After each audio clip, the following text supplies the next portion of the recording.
에스라 10장 1절부터 4절까지 말씀입니다. 에스라가 하나님의 성전 앞에 엎드려 울며 기도하여 죄로 자복할 때에 많은 백성이 크게 통곡하며 이스라엘 중에서 백성의 남녀와 어린아이의 큰 무리가 그 앞에 모인지라. 엘람 자손 중 여히예의 아들 스가냐가 에스라에게 이르되 우리가 우리 하나님께 범죄하여 이 땅 이방 여자를 맞이하여 아내로 삼았으나 이스라엘에게 아직도 소망이 있나니 곧 내 주의 교훈을 따르며 우리 하나님의 명령을 떨며 준행하는 자의 가르침을 따라 이 모든 아내와 그들의 소생을 다 내보내기로 우리 하나님과 언약을 세우고 율법대로 행할 것이라. 이는 당신이 주장할 일이니 일어나소서 우리가 도리니 힘써 행하소서 하니라. 아멘. 자, 오늘 말씀은 성경에는 에스라와 느헤미야 책이 있습니다. 이 두 권은 굉장히 깊은 연관성이 있어요. 왜냐하면 포로로 끌려갔던 유다 백성들이 예루살렘으로 돌아오러 귀환하는 내용을 다루기 있기 때문입니다.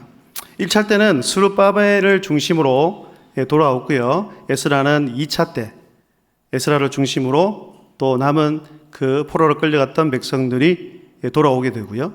마지막 3차 때 이제 느헤미야 술 관원을 맡았던 바사 제국의 느헤미야를 중심으로 해서 포로로 갔던 백성들이 돌아오게 됩니다.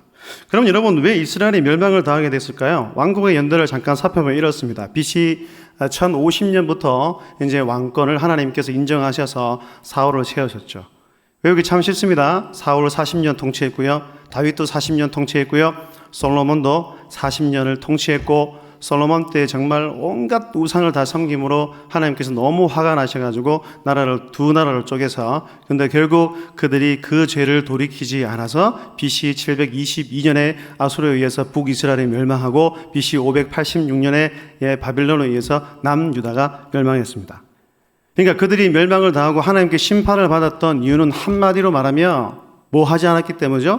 악에서부터 뭘 하지 않았다? 돌이키지 않았기 때문입니다. 북이스라엘이 멸망한 이유를 성경은 한 3가지 정도 이야기를 하고 있습니다. 첫 번째요, 함께 읽겠습니다. 시작. 여로보암의 길에서 떠나지 않았기 때문입니다. 열왕기하를 보면 반복해서 나오는 구절이 있습니다. 느밧의 아들 여로보암의 죄에서 떠나지 아니하였더라. 특히 열 왕들 이야기를 성경책을 계속 읽다 보면 2가지의 길을 대조하고 있습니다. 첫 번째 길은요, 여로보암의 길이고요. 두 번째 길은요, 다윗의 길이었다는 얘기죠. 사랑하는 여러분, 여러분은 지금 어느 길로 가고 있습니까? 다윗의 길입니까? 아니면 여로보암의 길입니까? 그러면 여로보암은 어떤 길로 갔길래 하나님께서 그렇게 화가 나시고 그들이 멸망당하게 됐을까요? 우상 숭배했다는 것입니다.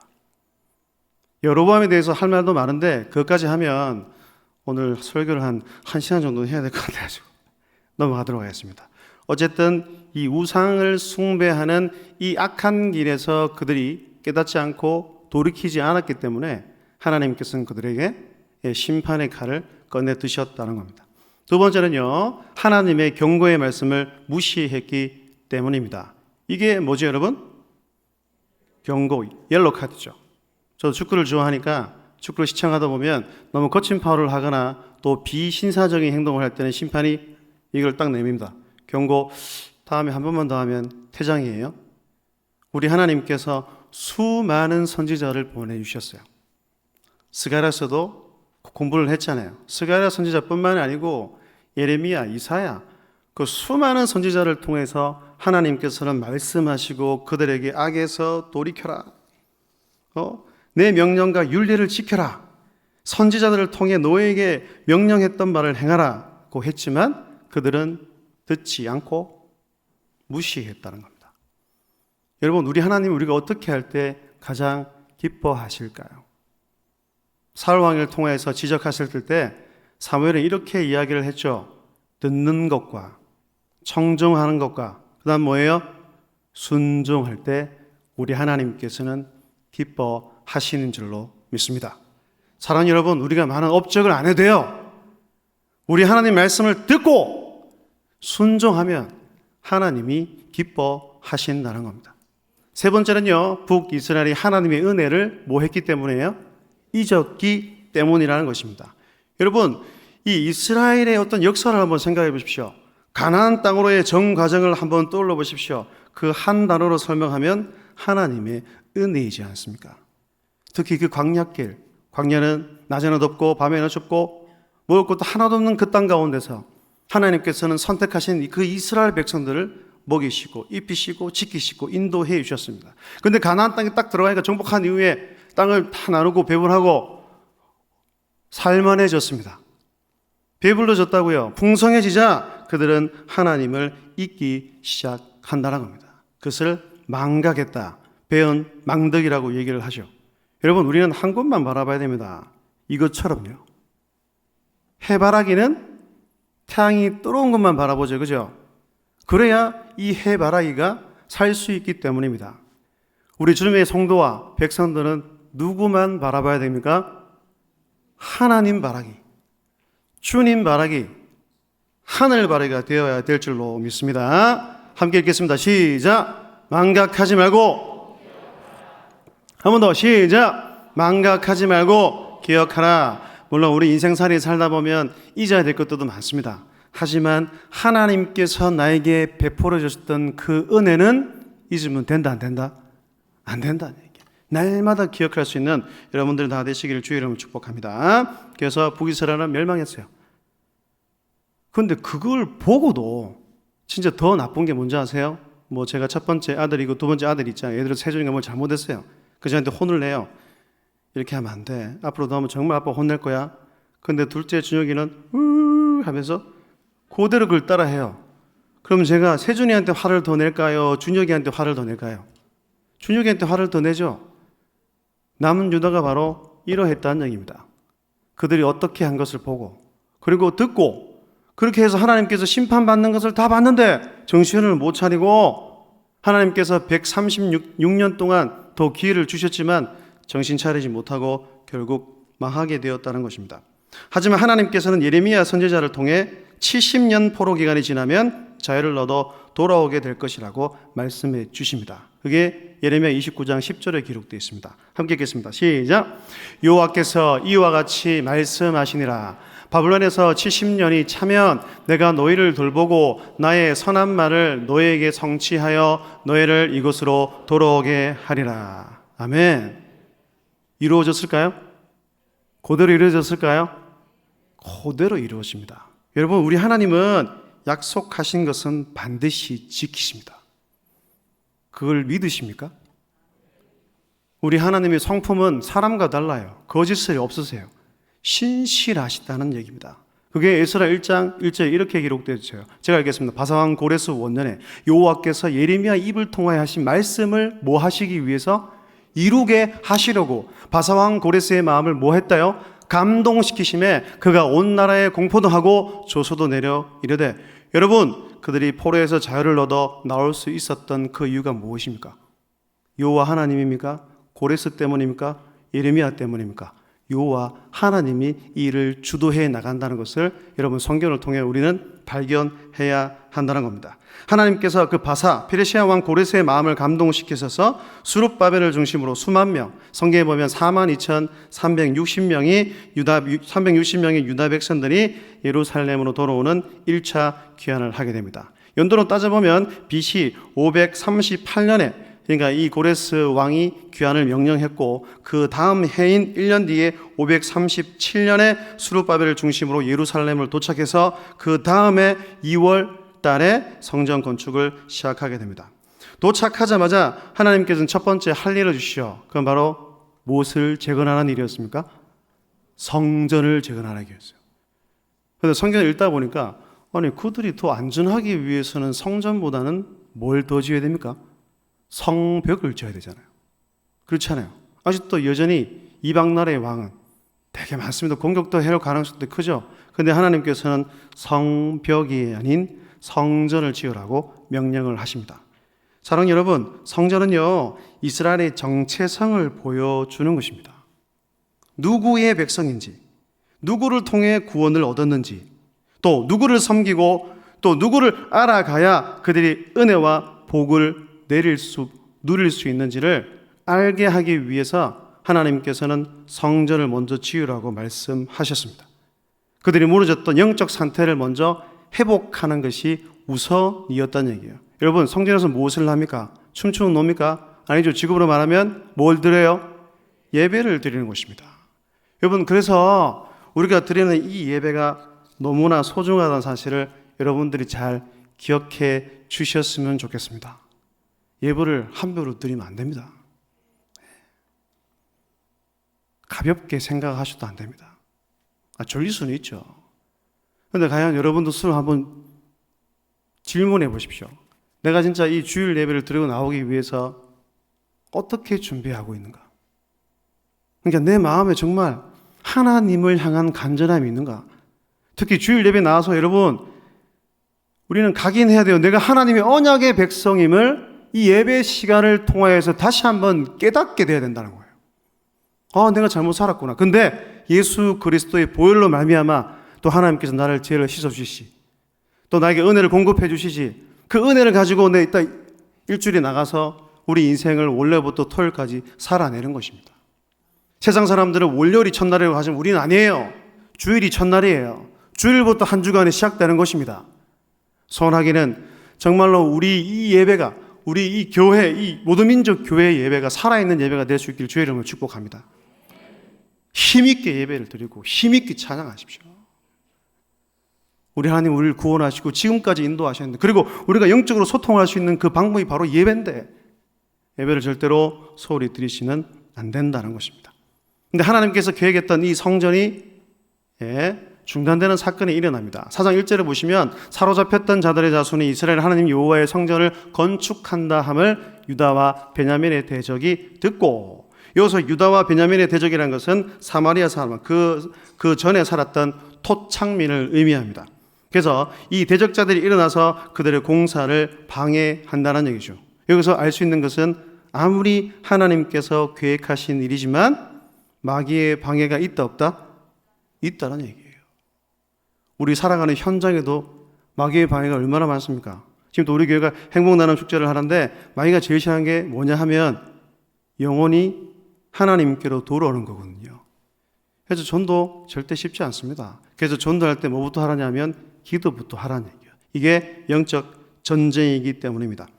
그런데 이 그래서 공사가 중단이 됩니다. 그런데 이 외에도 몇 가지 이유가 있어요. 그 첫 번째는 대적들의 방해, 두 번째는 재정적인 어려움이 있었다는 얘기예요. 이제 막 포로에서 돌아왔는데 그들은 먹고 살기도 힘든데 성전 공사를 계속하는 것이 무리라고 생각했는지도 모릅니다. 그런데 이것보다 더 큰 이유가 있었어요. 현실과 타협하고 자신들의 안위만을 생각하는 그 마음이 성전 공사를 중단하게 만들었다는 것입니다. 그래서 학개 선지자가 이렇게 그들을 지적합니다. 이 성전이 황폐하거늘 이때에 판벽한 집에 거주하는 것이 오느냐. 여기서 말하는 판벽한 집은 아주 고급스러운 자녀로 화려한 집은 아주 궁전 같은 집을 짓고 사는 것을 뜻합니다. 그러니까 재정적인 어려움이 왔어요. 대적들이 자들 방해해요. 그래서 현실에 타협하는 거예요. 그래, 어렵다. 너무 힘들다. 우리 돈도 없고 어려운데 하나님 사람 뒤로 밀려서 하자라고 얘기하는 겁니다. 그런데 제가 이 성경책을 읽어보는데 이들을 비난을 못 하겠는 거예요. 왜? 저도 그렇게 살아갈 때가 많이 있더라고요. 여러분 똑같지 않습니까? 여러분 하나님의 사명이 먼저입니까? 여러분들의 안식과 여러분들의 유익이 먼저입니까?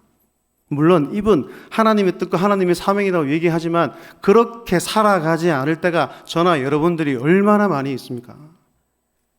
그러니까 여러분들이 여러분들의 마음을 잘 지켜나가는 것이 굉장히 중요하다는 거죠. 그래서 16년 동안 굉장히 긴 시간이죠. 그죠? 16년이라는 것은 성전 공사가 중단이 됩니다. 그런데 중단된 채로 끝이 났냐? 그렇지 않습니다. 여러분, 하지만 우리 하나님은 어떤 분이십니까? 마귀의 열심보다 하나님의 관심, 하나님의 열심, 하나님의 역사가 언제나 더 크고 언제나 승리한다는 사실을 믿으신 여러분들 다 되시기를 주님으로 축복합니다. 에스라 5장 1절을 보면 이렇게 말하고 있습니다. 함께 읽겠습니다. 시작.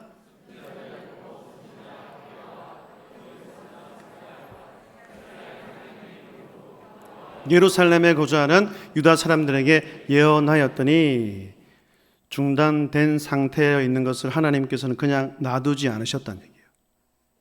몇몇 사람을 세워서 그들에게 말씀하시고 그 말씀을 들었던 선지자 학개와 앗도의 손자 스가랴가 이스라엘 백성을 모아서 하나님의 이름으로 그들에게 격려하고 그들을 일으켜 세운다는 얘기예요. 여러분, 말씀에는 능력이 있어요. 그걸 믿으시기 바랍니다. 그런데 그 말씀의 능력을 우리가 경험해야 되지 않겠습니까? 그렇다면 이 하나님의 살아있는 말씀을 여러분의 마음판에 새길 수 있기를 바랍니다. 머리에만 들어가면 소용이 없더라고요. 그래서 기도해야 하는 겁니다. 성령님이 이 말씀을 깨닫게 하셔서 내 머리에서만 머무는 것이 아니라 내 마음판까지 내려와 하나님의 살아있는 그 꿈틀대는 그 능력의 말씀이 내 마음판 가운데 새길 수 있도록 기도해야 한다는 것입니다. 물론 그 외에도 5장 6절을 읽으면 또 다른 위기가 왔어요. 그래서 중단될 뻔했지만 잘 이겨내고 성전 공사를 완성하게 됩니다. 에스라 6장 15절입니다. 시작. 다리오 왕 제6년 아달월 3일에 성전 일을 끝내니라. 할렐루야. 성전 일을 끝내니라. 여러분, 사람이 한 게 아닙니다. 성전 공사를 시작하게 하신 분도 하나님이요, 그것을 과정도 하나님께서 이끌어 가셨으며 그 성전 공사를 끝내신 분도 누구라고요? 우리가 믿는 여호와 하나님이라는 얘기예요. 첫 성전이 무엇이었습니까? 솔로몬 성전이 있잖아요, 그죠? 그 솔로몬 성전이 무너진 지 70년째 되던 그 해에 제2의 성전이 완공되었다는 것입니다. 할렐루야. 하나님은 이처럼 정확하시고 그분의 말씀을 이루어 가신다는 사실을 우리가 꼭 믿었으면 좋겠습니다. 그리고 여러분, 성경을 보면 하나님의 가장 큰 계획을 알 수가 있죠. 그것이 뭐냐 하면 우리를 향한 구원 계획입니다. 여러분, 이 구원 역사를 한번 생각해 보십시오. 우리 편에서 이루어진 것이 있습니까? 있습니까? 없습니까? 단 한 개도 없어요. 성부 하나님께서 저와 여러분들을 한 명 한 명 예정하셔서 부르셨어요. 믿으세요? 그리고 성자 예수님께서 우리를 위해서 이 땅에 오셔서 우리의 죄의 문제를 해결하시기 위해서 십자가에 못 박혀 피 흘려 돌아가셨어요. 믿으세요? 또 그것을 믿게 우리 성령님께서는 우리에게 마음에 감동하셔서 인쳐 주셨다고 성경은 말씀하고 있습니다. 그래서 우리가 믿음이라고 말할 때 제가 여러 번 말씀드리죠. 내가 믿는 게 아닙니다. 믿음은요, 내가 믿어지는 거예요. 그래서 우리를 이것을 은혜라고 하지 않습니까? 여러분, 제가 얼마 전에 수요기도 할 때 말씀을 드렸는데 오늘 의롭다, 의거든요. 근데 한자를 잘 보세요. 우리가 어떻게 의로워질 수 있는지를 잘 보라는 것입니다. 허물 많고 이 죄덩어리가 내 밖에 모르고 내가 내 주인인 줄 알면서 살아가는 내가, 저 위에 있던 한자는 뭡니까? 양양자예요. 저 밑에 있는 건 뭐예요? 나아자예요. 그분의 포혈의 은혜로 나를 덮어 주심으로 말미암아 내가 의롭다함을 얻었다는 것입니다. 그리고요, 의로우신 이후에도 우리가 어떻게 의롭게 살아갈 수 있습니까? 그분 아래에 있을 때만 가능하다는 것을 저는 이 한자를 통해서 발견을 했어요. 그리고 내가 막 욱하는 순간 올라와도 눈 감고 요즘에 묵상을 잘 합니다. 그리고 이 한자를 떠올립니다. 아, 내가 하나님의 자녀가 된 것, 내가 진짜 참된 나로 살 수 있는 것, 하나님의 은혜지. 그런데 어떻게 내 입술을 통하여서 내 자랑을 하며 살겠습니까? 여러분 갖고 있는 것, 여러분 누리는 것, 여러분들 것입니까? 아닙니다. 하나님이 주신 것입니다. 하나님 때문에 된 것입니다. 여러분, 그것이 흩어지면요, 제가 지금까지 신앙생활 해보니까 다 교만해서 다 넘어져요. 오늘 이 시간 여러분, 이 한자라도 여러분 가슴판에 심었으면 좋겠어요. 이 죄덩어리, 이런 것 하나도 없는 내가 오직 하나님의 은혜, 예수 그리스도의 보혈을 통해서만 내가 의로워질 수 있다는 사실, 그 사실에 위로받고 힘을 얻어 성도답게 살아가는 여러분들 다 될 수 있기를 주의 이름으로 축복합니다. 그래서 그 후에 1차 기한이 이루어진 지 80년, 그리고 성전이 완공된 지 60년 만에 다시 2차 기한을 이루어지죠. 그것을 주도한 인물이 바로 에스라입니다. 에스라를 중심으로 두 번째 귀환이 이루어지고 있습니다. 그러면 에스라는 어떤 인물이었을까요? 성경을 찾아보면 아론의 16대 손, 뼈대 있는 집안이죠. 대제사장의 혈통, 그 집안입니다. 그리고 7장 11절을 보면 이 에스라는 제사장 겸 율법학자, 학사, 신약으로 말하면 서기관 같은 역할을 했던 사람이다 라고 알 수 있습니다. 그렇다는 것은 이 에스라는 하나님의 말씀에 아주 능통한 사람이었음을 우리는 발견할 수 있다는 것이죠. 그런데 성경을 읽다 보면 저는 궁금했어요. 그러면 왜 다른 사람을 중심으로 할 수는 없었는가? 왜 성전이 다 지어졌고 어떻게 보면 문제될 게 없는 이 상황인데 하나님께서는 왜 말씀에 능통한 자를 보내시기를 원하셨을까? 그것은요, 말씀을 통해 유다 백성들을 개혁하기를 원하셨기 때문입니다. 이 말을 다르게 하면 그들의 영적 상태가 개혁하지 않으면 안 되는 그런 상태였다는 것을 우리에게 말씀해 주고 있습니다. 8장은 생략했는데요. 하여튼 겨우겨우 꾸려서 우여곡절이 많았습니다. 4개월이라는 시간이 걸려서 힘들게 예루살렘에 딱 도착했더니 도착하자마자 누군가로부터 처음 들었던 그 소식은 되게 충격적인 소식이었습니다. 에스라 9장 1절입니다. 함께요. 시작. 이 일 후에 방백들이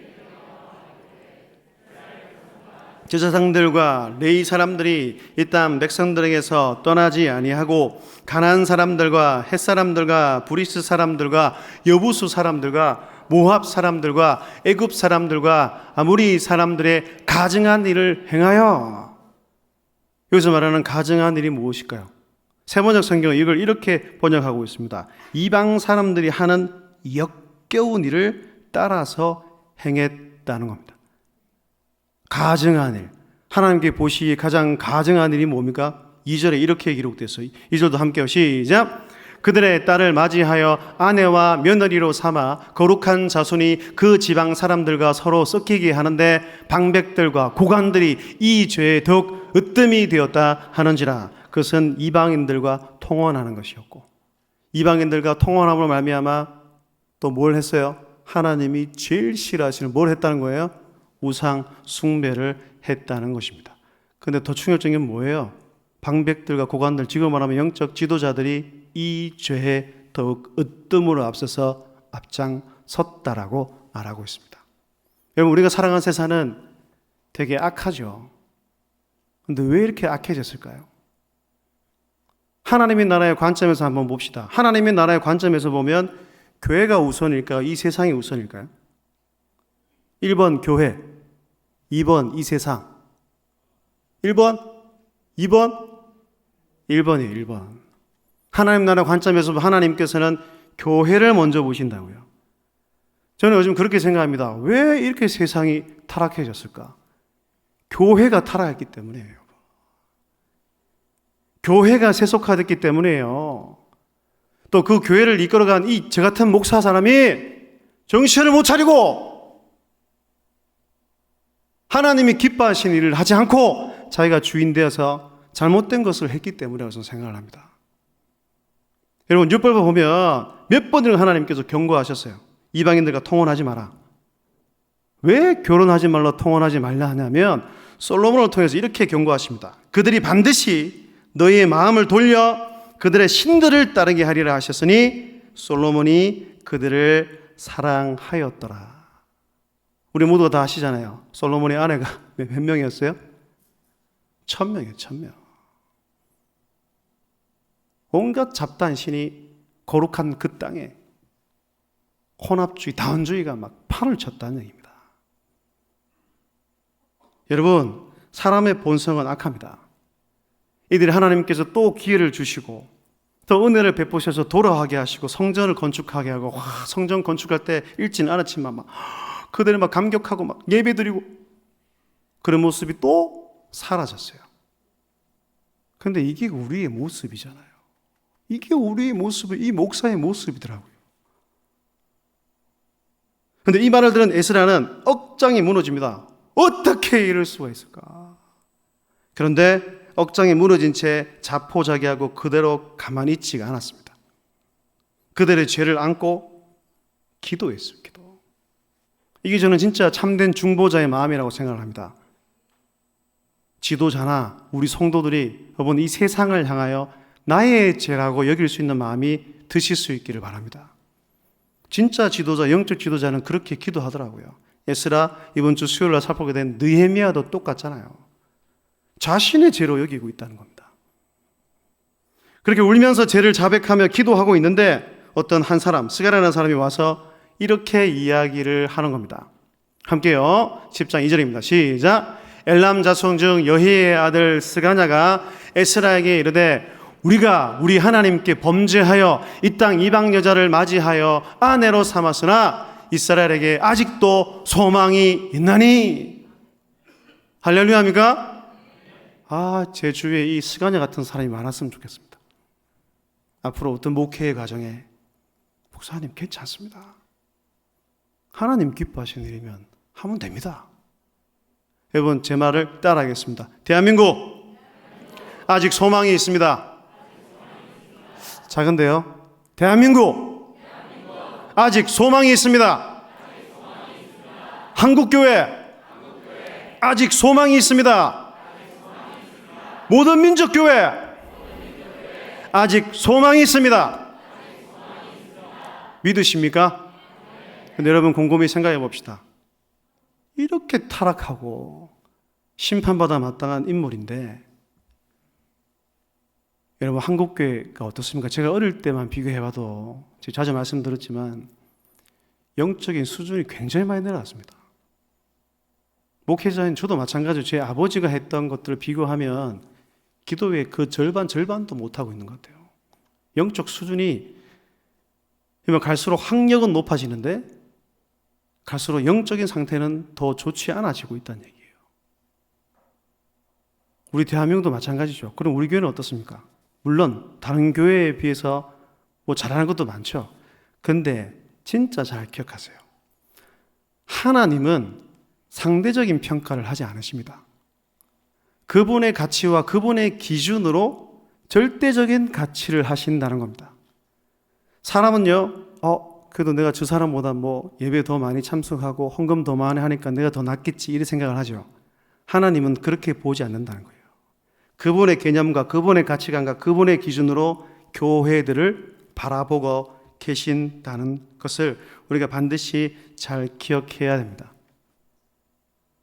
이렇게 타락하고 유다 백성들이 이렇게 기회를 줬는데 진짜 소망이 있는 게 맞을까요? 소망이 있는 게 맞습니까? 여러분 자신을 바라봐요. 저도 요즘에 내가 내 같은 게 목사가 돼가지고 이럴 때가 있잖아요. 내가 무슨 고사하고. 그럼에도 불구하고 여러분 소망이 있습니까? 예, 소망이 있습니다. 소망이 있는 이유가 뭐냐면 첫 번째요. 함께 읽겠습니다. 시작. 우리를 향한 하나님의 마음, 그분의 사랑이 동일하시기 때문에 우리에게 소망이 있는 줄로 믿습니다. 그럼에도 불구하고 이 교회를 붙들고 계시는 우리 주님이 계시기에 우리가 소망이 있다라고 외칠 수 있는 거예요. 여러분 소망이란 단어를 세상에서 찾으면 안 됩니다. 나에게서 찾으면 안 됩니다. 그분의 변치 않는 사랑, 영원하신 그 주님의 사랑이 있기 때문에 나에게 소망이 있는 겁니다. 여러분, 하나님은 후회를 안 하세요. 내가 이렇게 악하게 살아가고 범죄한 인간 살아가지만 우리 한 명 한 명을 하나님의 자녀로 부르신 것을 후회하실까요? 후회하실까요? 안 하실까요? 안 하십니다. 이 부족한 목사를 목사로 세우신 것에 대해서도 후회를 안 하십니다. 여기 있던 담임 목사님, 안소 집사님들, 장로님들 다 세움을 받았는데 하나님께서는 후회를 안 하신다는 거예요. 그게 얼마나 큰 은혜입니까? 나를 이 자리에 부르시고 세우신 하나님의 그 신실하심을 믿는 게 중요한 거예요. 그런 자만 그 최악의 가운데서도 하나님을 바라보며 진정한 참된 소망을 외칠 수 있는 것입니다. 그리고 두 번째, 우리에게 소망이 있는 이유는 함께 읽겠습니다. 시작. 회개할 기회, 돌이킬 시간을 주시기 때문에 우리에게 소망이 있는 줄로 믿습니다. 여러분, 에스라를 왜 보내셨겠어요? 에스라를 보내신 것 자체가 하나님께서 유다 백성들에게 한 번 더 일어나라. 정신 차려라. 한 번 더 기회를 주고 있는 것입니다. 여러분, 969 하면 생각나는 한 사람 이름이 있죠? 무두셀라입니다. 그의 아버지가 누구예요? 에녹이죠. 에녹은 성경에 보면 300년 동안 우리 하나님과 동행했다고 말씀하고 있습니다. 근데 무두셀라 이름 뜻이 뭡니까? 창을 던지는 자, 심판을 의미한다는 거예요. 그래서 무두셀라가 딱 죽는 그때에 노아의 600살에 노아의 홍수 심판이 일어난다는 겁니다. 제가 말씀드렸잖아요. 여러분 969년 보면서 와 진짜 징하게 살았네 라고 보시면 안 돼요. 이 969를 바라보면서 우리는 하나님의 그 참으심, 하나님의 그 인내하심, 이 세상을 향한 하나님의 사랑을 발견할 수 있어야 합니다. 그렇기 때문에 오늘, today 함부로 보내시면 안 됩니다. 우리에게 주신 오늘의 이 시간을 귀하게 여기시길 바랍니다. 그러니까 특별히 이 주일날 또 깨닫게 하시잖아요. 내가 죄인임을 알게 하시잖아요. 여러분 평생 동안 이거 맨날 느껴야 돼요. 진짜 요즘 잘난 사람들이 너무 많아가지고 어떻게 하나님께서 베푸신 이 은혜를 망각하면 그렇게 교만하게 살 수 있습니까? 많이 가졌다고. 그 많이 가지게 하신 이유가 뭘까요? 섬기라고 주신 겁니다. 오늘 나와서 예배를 드림을 통해서 또 우리를 깨닫게 하시잖아요. 진짜 나는 아무것도 아닌데, 내가 내 자신을 바라볼 때도 아무런 소망이 없는데, 근데 그런 가운데서 또 하나님께서는 일하고 계시구나. 나를 붙들고 계시구나. 나의 교회를 하나님께서 인도하시구나. 대한민국 가운데서 하나님께서 통치하시구나. 그 하나님의 섭리를 깨닫고 경험하는 여러분들 다 되시길 주의 이름으로 축복합니다. 그리고 마지막 세 번째, 큰 소리 읽겠습니다. 시작! 돌아오기만 하면 언제나 받아주시고 용서하시고 은혜를 베풀어 주시기 때문에 아직도 우리에게 소망이 남아있는 줄로 믿습니다. 호세아서 6장 1절입니다. 함께요. 시작! 오라 우리가 여호와께로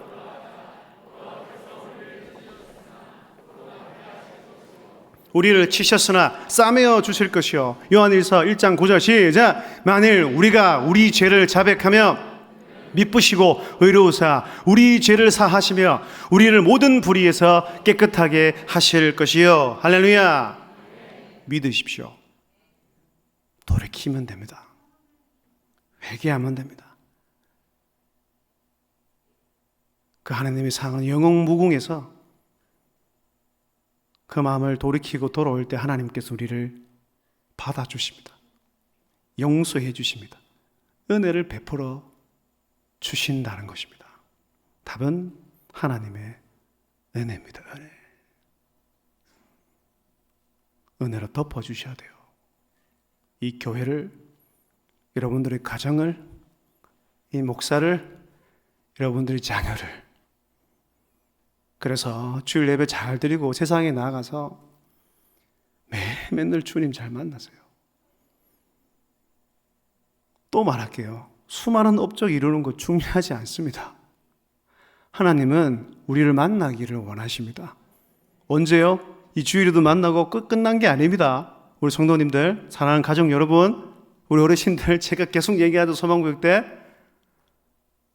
매일매일 만나기를 원하세요. 일상생활 가운데서 주님의 은혜를 경험하셔야 됩니다.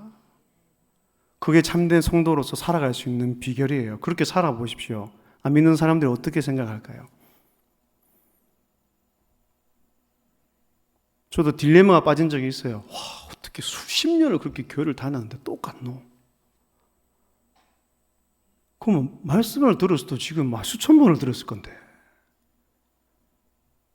여러분, 제가 요즘에 복음 이야기만 계속 하는 이유가 있어요. 하나님께 주신 마음이 있기 때문이에요. 이걸 깨닫지 못하고 이 은혜를 모르는데 어떻게 신앙생활을 합니까? 하나님의 은혜 있는 순간요, 정말 그냥 망합니다. 망해요. 이번 한 주가 요즘 제가 하는 기도는 딱 한 가지입니다. 이 목사가 주님 제일 많이 사랑하게 해주세요라고 기도합니다. 제 딸보다, 제 아내보다 우리 주님 바라고, 주님이 내 안에 다 성령 충만하고 사랑이 넘쳐봐요. 제가 어떻게 살겠습니까? 그냥 흘러보내는 겁니다. 흘러보내는 거. 그래서 여러분들이 복의 통로가 되십시오. 그걸 감당하라고 부르셨습니다. 그렇기 위해서는 여러분들이 영적 상태를 점검해 보셔야 됩니다. 잘못했으면 정신 차려야 됩니다. 그냥 삶 사는 게 바빠서 주님은 뒷전이었으면 그걸 순서를 바꾸십시오. 제가 똑같은 말씀들, 오카노 목사님께서 피를 토하면서 하신 말씀 중에 뭔지 압니까? 하루에 10분만 십자가 묵상하자 그랬어요. 나를 위해 나를 죽이신, 나를 살리신 그분의 은혜를 하루 10분만 묵상하면 그 어떤 어려움도 이길 수 있는 하나님의 손이, 하나님의 능력이 우리에게 주어진다는 것입니다. 저는 믿습니다. 그것을 위해서 계속 설교할 거고 우리 성도들을 잘 섬기며 나아갈 것입니다. 함께 일어납시다. 일어나서 일상의 삶을 잘 삽시다. 그래서 하나님의 복음지가 되어서 여러분들을 통해 많은 영혼들이 우리 주님께 돌아오는 역사에 있게 되기를 주님의 이름으로 축복합니다.